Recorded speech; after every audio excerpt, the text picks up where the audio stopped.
Video में आगे बढ़ने से पहले मैं आपको बता देना चाह रहा हूँ, यह वीडियो उन छात्र छात्राओं के लिए है जो परीक्षा में पास होना चाह रहे हैं और कम समय में अपने एग्जाम की तैयारी करना चाह रहे हैं और उनका पेपर आने वाले दिनों में लगा है और वो जानना चाह रहे हैं कि कौन कौन से प्रश्न इस बार परीक्षा में आने वाले हैं।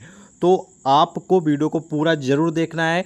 बहुत ही हार्ड वर्क करके प्रश्न तैयार किए हैं और उसका उत्तर भी आप लोगों के समक्ष हम तैयार किए हैं, PDF सहित तैयार किए हैं। तो वीडियो को पूरा जरूर देखिएगा। नमस्कार दोस्तों, मैं संदीप, स्वागत है आप सभी का आपके अपने चैनल पे। आज की इस वीडियो में बात करेंगे जो भी हमारे BSc सेकेंड सेमेस्टर के छात्र हैं, कौन से BSc सेकेंड सेमेस्टर वाले, और उनका सब्जेक्ट पॉलिटिकल साइंस यानी राजनीति शास्त्र है। राजनीति पॉलिटिकल साइंस यानी ये आपका सब्जेक्ट हो गया। और जो प्रश्न पत्र है, ठीक है, यानी कि पेपर का जो नाम है वो है राजनीतिक सिद्धांत और अवधारणा। इससे जुड़े सारे प्रश्न देखने को मिलेंगे। तो चलिए जान लेते हैं कौन कौन से प्रश्न हैं। तो सबसे पहले आप लोगों के समझ जो प्रश्न देखने को मिलेगा वो है कि राज्य, पहले भाई राजनीति शास्त्र का क्वेश्चन है। तो सबसे पहले प्रश्न बनता है कि राज्य की उत्पत्ति के सिद्धांत बताइए। जिस भी आप राज्य में रहते हो उसकी उत्पत्ति के बारे में आपको लिखना होगा, उसके क्या क्या सिद्धांत है, ठीक है। इस प्रकार का क्वेश्चन आप लोग समझ के रखिए।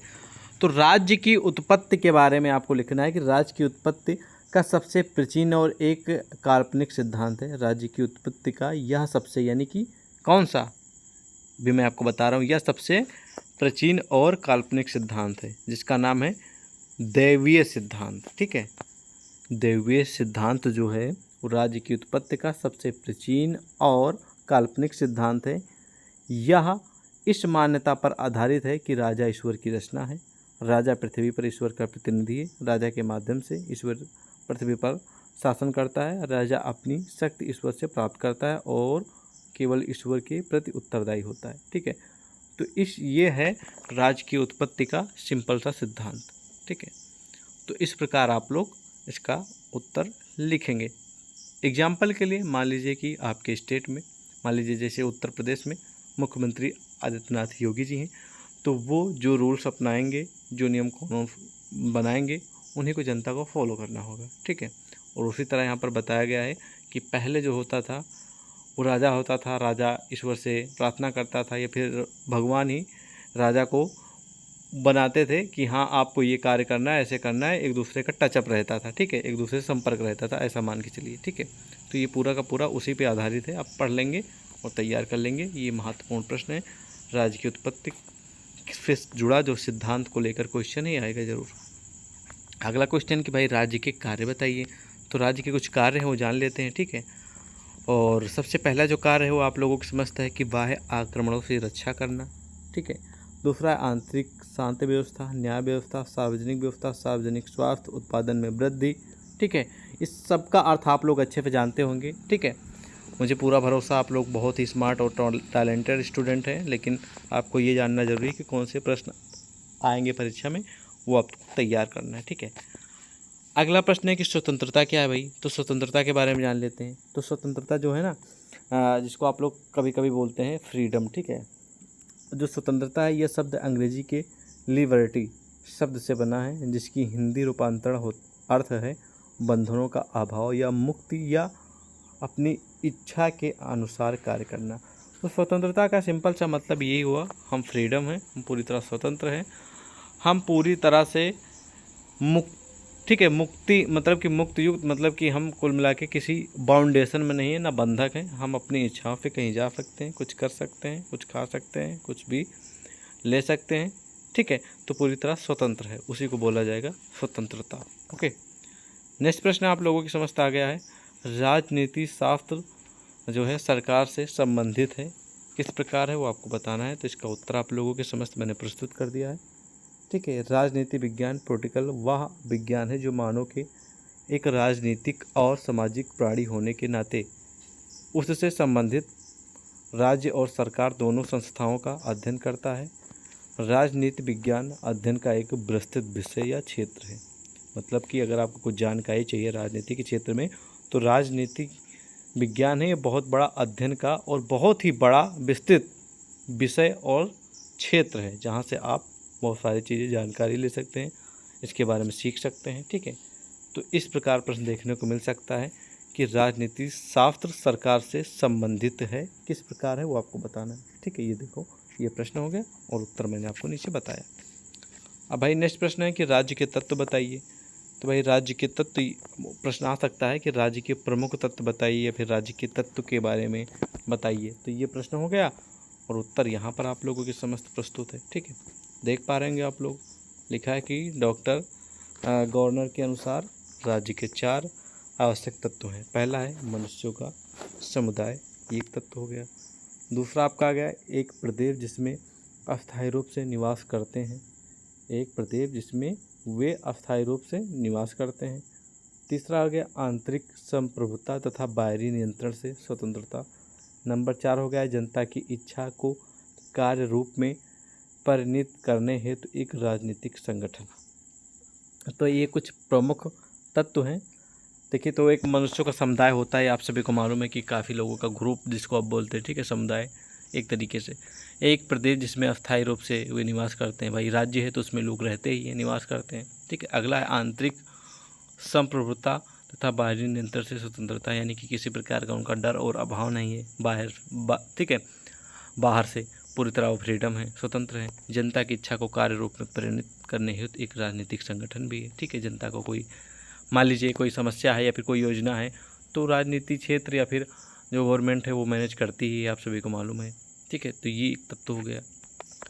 अब बढ़ लेते हैं हम नेक्स्ट क्वेश्चन की ओर।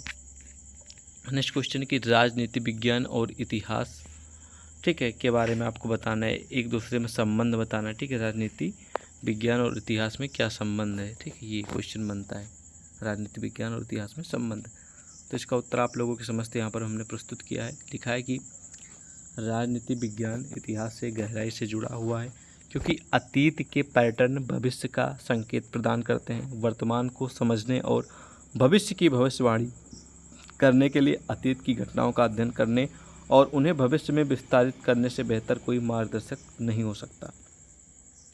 यानी जो इतिहास है और राजनीतिक है, इन दोनों का जो संबंध है वो गहराई से जुड़ा हुआ है। ठीक है, क्योंकि अतीत के पैटर्न भविष्य का संकेत प्रदान करते हैं। ठीक है, कुछ सिस्टम होते हैं जो फ्यूचर के हिंट देते हैं, जो आप लोग एक प्रकार से कह सकते हैं कि इंडिकेट करते हैं। ठीक है, और वर्तमान को समझने और भविष्यवाणी करने के लिए अतीत की घटनाओं का अध्ययन करना और उन्हें भविष्य में विस्तारित करने से बेहतर कोई मार्गदर्शक है नहीं। मतलब कि भविष्य, मान लीजिए किसी चीज़ की जानकारी आपको हो गई, ये भविष्यवाणी हो गई, तो वो आप भविष्य में आगे चल के, ठीक है, उसको विस्तारित यानी विस्तार रूप से बता सकते हैं। ठीक है, वही बताया गया, विस्तारित करने से बेहतर कोई मार्गदर्शक नहीं हो सकता।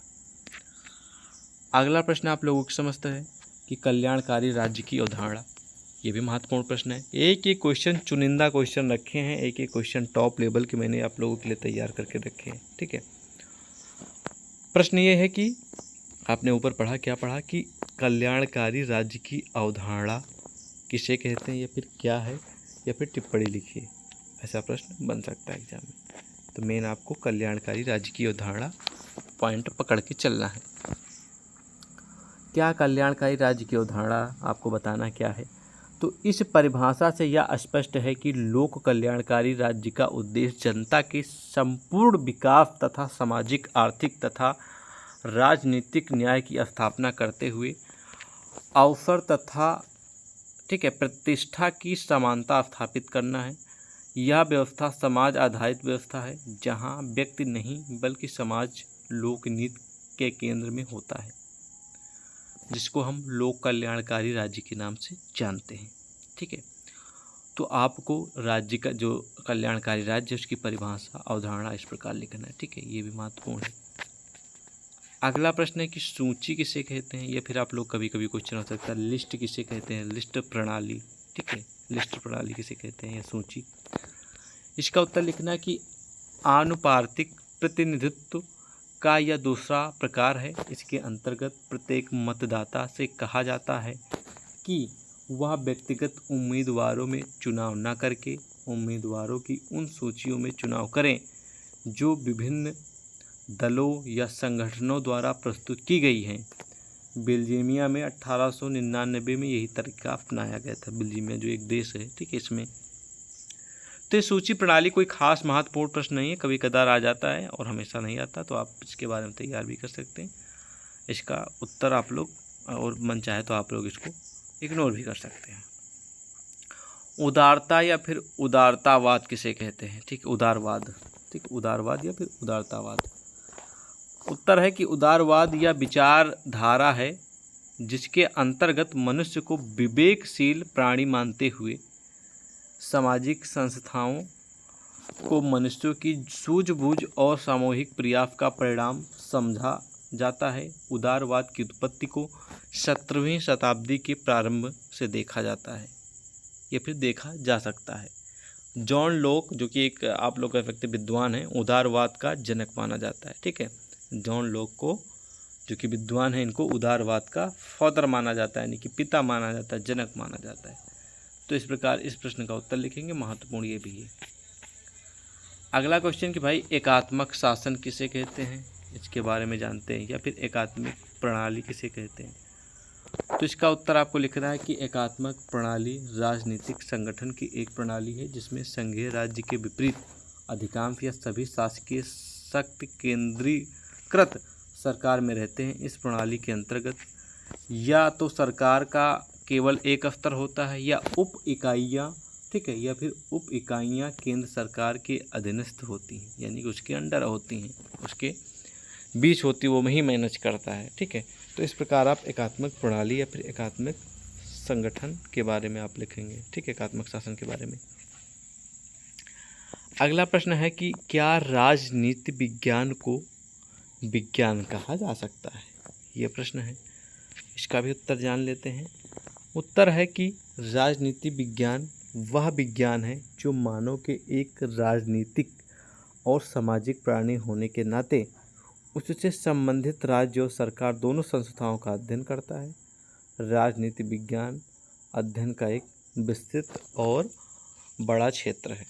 ठीक है, तो इसका मैंने आपको बता ही रखा, ऊपर मैंने आपको इसके बारे में थोड़ा बताया भी था, लेकिन प्रश्न फिर से आया था तो मैंने थोड़ा आपको फिर से बता दे रहे हैं। ओके, नेक्स्ट प्रश्न देख लेते हैं। नेक्स्ट प्रश्न कह रहा है कि जो लोक कल्याणकारी राज्य है ना, उनके कार्य बताइए आप लोग। तो उसके कुछ कार्य हैं जो कि आप लोगों के समस्त निम्नवत हैं। पहला है नागरिक स्वतंत्रता, यानी कि जो इंसान है, ठीक है, जो पब्लिक है, ठीक है, वो पूरी तरह से स्वतंत्र रहे। ठीक है। दूसरा है स्वास्थ्य की व्यवस्था करना, यानी कि जो आपके हॉस्पिटल हैं, ठीक है, क्लिनिक, इनकी व्यवस्था करना। सामान्य ज्ञान में वृद्धि, जो आप लोग जीके जीएस बोलते हैं उसमें, ठीक है, जो सामान्य चीज़ें होती हैं उनके बारे में जानकारी। सार्वजनिक शिक्षा की व्यवस्था, यानी कि गरीब अमीर, ठीक है, विकलांग या फिर किसी भी प्रकार से पीड़ित सभी के लिए एजुकेशन यानी शिक्षा की व्यवस्था की गई है। श्रमिकों का कल्याण, यानी कि श्रमिकों के लिए कभी कभी जब उनके लिए कोई ऑफ़र आता है या फिर योजना आती है तो उनको सबसे पहले प्रायोरिटी देना, उनके कल्याण के बारे में सोचना, यानी कि उनकी जो जीवन शैली है उसके लिए उनके लिए कुछ रोज़गार देना या फिर कुछ ऐसे पॉइंट रखना जिससे वो लोग अपनी जो घर का खर्चा है या फिर अपना खर्चा हो वो निकाल सकें। ठीक है। अगला है कि आंतरिक शांत एवं व्यवस्था की स्थापना करना, बाहरी आक्रमण से रक्षा करना, समाज सुधार के कार्य करना। यानी कि अगर किसी विदेश से या फिर दूसरे स्टेट से किसी भी प्रकार का मान लीजिए हमला हो रहा है तो उस पर रक्षा करना राज्य की, और समाज सुधार के कार्य, यानी कि जो आपका समाज है जहाँ आप रहते हैं, ठीक है, उसमें सुधार की आवश्यकता। अगर कुछ गलत चल रहा है या फिर कुछ अवैध चीज़ें चल रही हैं, ठीक है, या फिर कुछ ऐसा चल रहा है जिससे किसी को हानि हो रही है, ठीक है, और उसका कोई अर्थ नहीं है, तो उसमें सुधार करना कि भाई ये ऐसा मत करिए, ये समाज के रूल्स के खिलाफ है, ये आपको ऐसे करना होगा और ऐसे ही समाज का सुधार होगा, ये चीज़ें आ जाएंगी। ठीक है, चलिए नेक्स्ट प्रश्न की ओर बढ़ लेते हैं। नेक्स्ट प्रश्न आप लोगों के बीच है कि भारत में केंद्र सरकार और राज्यों की सरकार के बीच शक्तियों का विभाजन कैसे किया जा सकता है, ये आप लोग पढ़ लीजिएगा, उत्तर आप लोगों के समस्त है। ठीक है, ये PDF अभी हम आपको प्रोवाइड करा देंगे, लेकिन पहले जान तो लिए कौन से महत्वपूर्ण प्रश्न है। ठीक है, ये भी महत्वपूर्ण प्रश्न है कि भारत में धार्मिक स्वतंत्रता का क्या अभिप्राय है। ठीक है, तो अभिप्राय या फिर मतलब जानते हैं। संविधान में धार्मिक स्वतंत्रता का अधिकार भी दिया है। संविधान ने धार्मिक स्वतंत्रता का अधिकार भी दिया। धार्मिक स्वतंत्रता का मतलब आप लोग ऐसा समझ सकते हैं कि आप किसी भी धर्म को परिवर्तन कर सकते हैं, किसी भी धर्म में जा सकते हैं। ठीक है, उसके लिए कोई बाउंडेशन नहीं है। संविधान में इसके बारे में लिखा गया है कि धर्म की स्वतंत्रता है। आप हिंदू है मुस्लिम हो सकते हैं, मुस्लिम है हिंदू हो सकते हैं, सिख है तो ईसाई, ईसाई हैं तो हिंदू, ऐसे आप लोग किसी भी कास्ट, किसी भी धर्म में आप विजिट कर सकते हैं, किसी भी धर्म में आप जा सकते हैं। ठीक है, इस अधिकार के अनुसार कोई भी व्यक्ति अपनी पसंद के धर्म को मानने के लिए स्वतंत्र होता है। नागरिकों के धार्मिक मामले में सरकार कोई हस्तक्षेप नहीं करती है, क्योंकि ये संविधान में लिखा गया है। जो गवर्नमेंट है या फिर जो आप लोग कह सकते हैं कि एक प्रकार से जो नियम कानून है वो संविधान के अनुसार ही चलते हैं। तो आप किसी भी धर्म परिवर्तन जिसको बोला जाता है वो किसी में आप कर सकते हैं, उसके लिए कोई बाउंडेशन नहीं है। ये एक धार्मिक स्वतंत्रता है। नेक्स्ट है कि संप्रभुता किसका आवश्यक तत्व है। ठीक है, संप्रभुता किसका आवश्यक तत्व है। ठीक है, तो राज्य के लिए संप्रभुता आवश्यक है, यानी कि राज्य का, ठीक है, राज्य के लिए ये मतलब आवश्यक तत्व है। ठीक है, राज्य का। ओके, संप्रभुता राज्य के 4 मूल घटकों में से एक घटक। संप्रभुता के बिना राज्य नहीं हो सकता, यानी कि अगर संप्रभुता नहीं है तो किसी भी राज्य का निर्माण नहीं हो सकता, राज्य नहीं है एक प्रकार से मान लीजिए। ठीक है, यदि राज्य का निकाय है तो संप्रभुता उसकी आत्मा है। राज्य स्वयं में संप्रभुता की सत्ता से अलग नहीं हो सकता है। संप्रभुता के अंत का अर्थ राज्य का अंत है।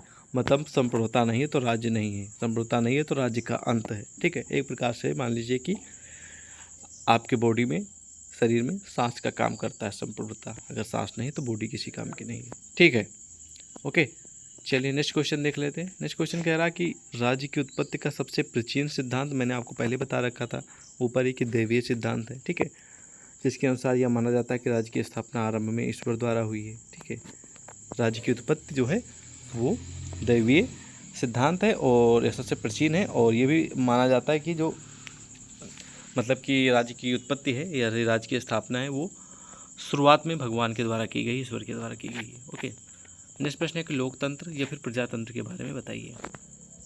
तो भाई लोकतंत्र या प्रजातंत्र एक ऐसी शासन प्रणाली है, फिर आप लोग कह सकते हैं ऐसा सिस्टम है जिसके अंतर्गत जनता अपनी स्वेच्छा यानी कि इच्छा पर निर्वाचन में आए हुए किसी भी उम्मीदवार को मत देकर अपना प्रतिनिधि चुन सकती है।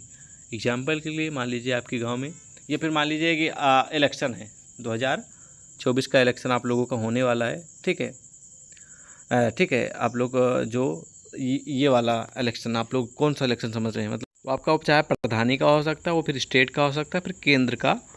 ठीक है, आपके जो इलेक्शन होते हो सकता है। ठीक है, तो अगर आपकी इच्छा है तो आप उम्मीदवार, मतलब कि जो आप उम्मीदवार बनाएंगे उनमें आप चाहें तो मोदी जी को वोट दे सकते हैं, चाहे राहुल गांधी को दे सकते हैं, आप चाहे किसी अन्य पार्टी को दे सकते हैं, आप स्वतंत्र हैं। ठीक है, और निर्वाचन उम्मीदवार को मत देकर अपना प्रतिनिधि चुन सकते हैं तथा उसे विधायिका का सदस्य बना सकती हैं।